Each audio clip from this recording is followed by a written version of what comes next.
Question है कि परिसीमन आयोग होता क्या है। तो लोकसभा और विधानसभाओं की सीमाओं को निर्धारित करने वाली एक संस्था है परिसीमन आयोग। दूसरा है कि इसका मुख्य उद्देश्य क्या है। परिसीमन आयोग का मुख्य उद्देश्य क्या है। तो समान जनसंख्या के आधार पर चुनाव क्षेत्रों का पुनः निर्धारण करना इसका मुख्य कार्य है या उद्देश्य है।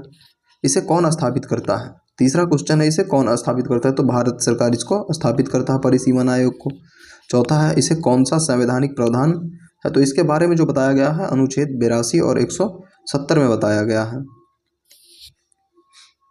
पांचवा है, पहला परिसीमन आयोग कब बना। पहला परिसीमन आयोग कब बना। तो 1952 में इसका गठन किया गया था। 1953 में ये अपना रिपोर्ट देता है। 1953 में अपना ये रिपोर्ट देता है। भारत में अब तक कितने परिसीमन आयोग बने।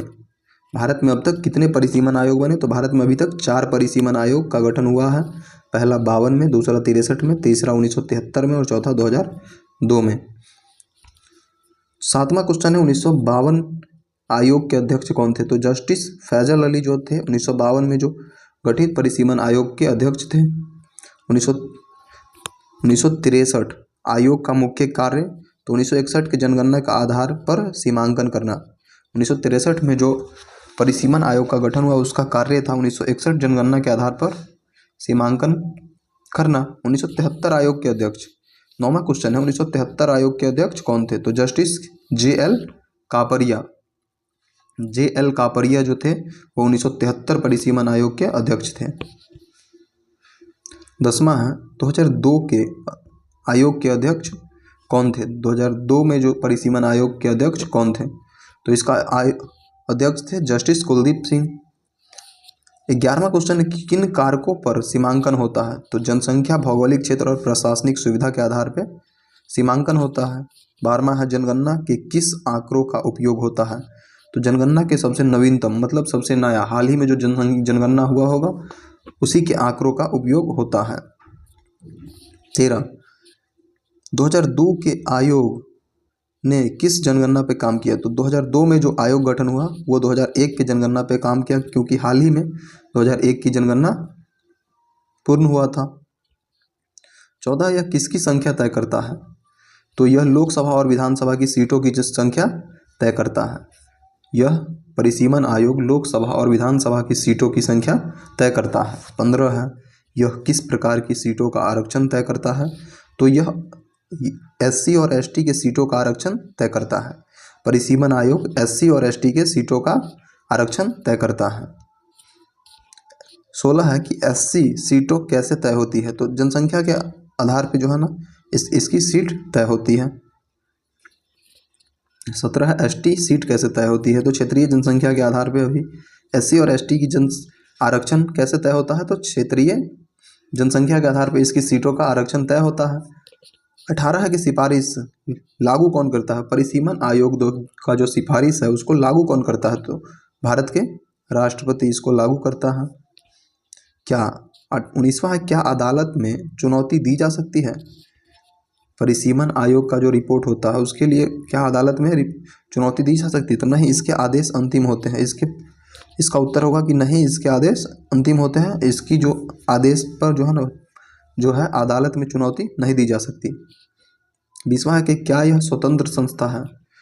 तो हमने शुरू में ही पढ़ा था कि हाँ, यह एक स्वतंत्र संस्था है। इसमें कुल कितने सदस्य होते हैं। तो इसमें कुल 3 सदस्य होते हैं। पहला न्यायाधीश, उसके बाद चुनाव आयुक्त और राज्य का प्रतिनिधित्व। जिस राज्य में परिसीमन आयोग का गठन होगा उससे संबंधित प्रतिनिधि इसमें सदस्य बनते हैं। निर्वाचन आयोग की भूमिका। 22वां क्वेश्चन है, निर्वाचन आयोग की भूमिका क्या है। तो तकनीकी सहायता व जनसांख्यिकी डेटा रिपोर्ट लागू करने के लिए क्या जारी होता है। तो अधिसूचना। परिसीमन आयोग की रिपोर्ट को लागू करने के लिए किसको क्या जारी करेगा। तो अधिसूचना। परिसीमन का अर्थ होता है सीमा निर्धारण। परिसीमन का अर्थ क्या होता है। सीमा निर्धारण। तो परिसीमन का अर्थ क्या है, सीमा निर्धारण। परिसीमन आयोग की आवश्यकता क्यों है। तो जनसंख्या असंतुलन को दूर करने के लिए परिसीमन आयोग की आवश्यकता होती है। 26वां क्वेश्चन है कितने वर्षों के बाद परिसीमन किया जाता है। तो जनगणना के जस्ट बाद जो है परिसीमन किया जाता है।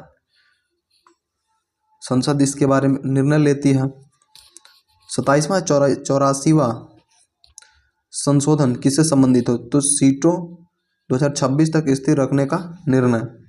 सीट जो है 2026 तक घटाने और बढ़ाने की, घटे और न बढ़े, इसके लिए 84वां संविधान संशोधन किया गया था। 28 है कि 87वां संविधान संशोधन किस पर आधारित है, तो 2001 की जनगणना पे जो है 87वां संविधान संशोधन किया गया था। वर्तमान में परिसीमन को रोकने का कारण राज्य की असंतुलित जनसंख्या में वृद्धि।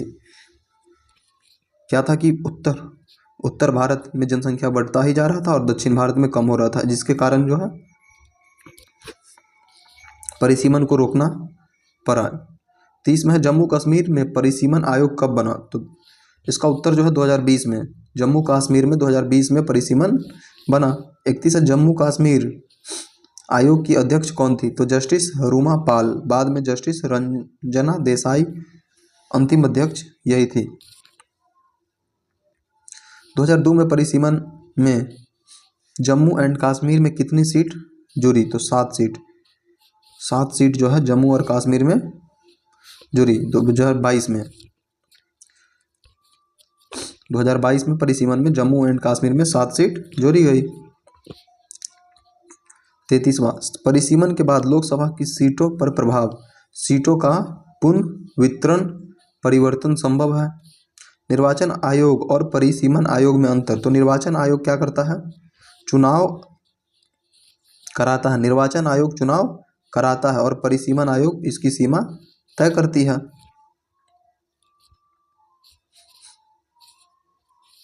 क्या आयोग निर्णय बदल सकता है, अंतिम रिपोर्ट से पहले सुझाव ले सकता है, बाद में नहीं। 37वां है कि क्या वह राज्य की सीमा बदल सकता है, तो राज्य की सीमा कौन बदलता है, संसद बदलता है, ना कि परिसीमन आयोग। केवल यह निर्वाचन क्षेत्र तय करता है, ना कि सीमा बदलता है। 38वां कि कार्यकाल कितना होता है, परिसीमन आयोग का कार्यकाल कितना होता है, तो निर्धारित उद्देश्यों को पूरा करने तक, जिस उद्देश्य के लिए इसका गठन किया जाता है उस उद्देश्यों के पूरा होते ही इसका पूरा होने तक इसका कार्यकाल होता है। 39 है कि 26 तक रोक क्यों थी, तो जनसंख्या स्थितीकरण नीति के चलते, जनसंख्या के घटने और बढ़ने के कारण परिसीमन को 26 तक रोका गया है। 40वां क्वेश्चन है कि आयोग कौन सा जनसंख्याकीय असंतुलन ठीक करता है, तो असमान आबादी वाले निर्वाचन क्षेत्र। 41 है कि क्या परिसीमन जनसंख्या वृद्धि पर आधारित है, तो हाँ, यह जनगणना डेटा पे आधारित है। 42 है विधानसभा सीट निर्धारण के मानक, तो जनसंख्या, क्षेत्रफल और प्रशासनिक सुगमता। 43 है कि क्या संसद की सहमति के बिना निर्णय ले सकता है, क्या परिसीमन आयोग संसद की सहमति के बिना निर्णय ले सकता है, तो हाँ, रिपोर्ट अंतिम होती है तो यह संसद की सहमति के बिना निर्णय ले सकता है। इसके अधिनियम का नाम, तो डिलीमेशन एक्ट इसको कहते हैं। 44वां जो क्वेश्चन है इसको डिलीमेशन एक्ट कहेंगे। 45 है यह कब भंग होता है, तो रिपोर्ट लागू होते ही यह भंग हो जाता है। परिसीमन आयोग रिपोर्ट लागू होते ही भंग हो जाता है। 46 है इनमें कौन सी समितियां होती है, इसमें कौन सी समितियां होती है, परिसीमन आयोग में सहयोगी समितियां, राज्य स्तर समन्वय समिति होती है। मानचित्र है कि मानचित्र किसके लिए उपयोगी होते हैं, परिसीमन आयोग, तो यह चुनाव प्रबंधन व प्रशासन के लिए मानचित्र उपयोगी होते हैं। सबसे अधिक लाभ किसे होता है, परिसीमन आयोग से सबसे अधिक लाभ किसे होता है, तो मतदाताओं और निर्वाचन प्रक्रिया को सबसे अधिक लाभ होता है। क्या यह राजनीतिक प्रभाव से, 49वां जो क्वेश्चन है, क्या यह राजनीतिक प्रभाव से मुक्त होता है, तो हाँ, यह राजनीतिक प्रभाव से मुक्त होता है, यह स्वतंत्र संस्था है। दोस्तों यदि इसका आपको PDF चाहिए तो आप हमारे टेलीग्राम चैनल से जुड़ सकते हैं, जिसका लिंक हम डिस्क्रिप्शन में दे देंगे।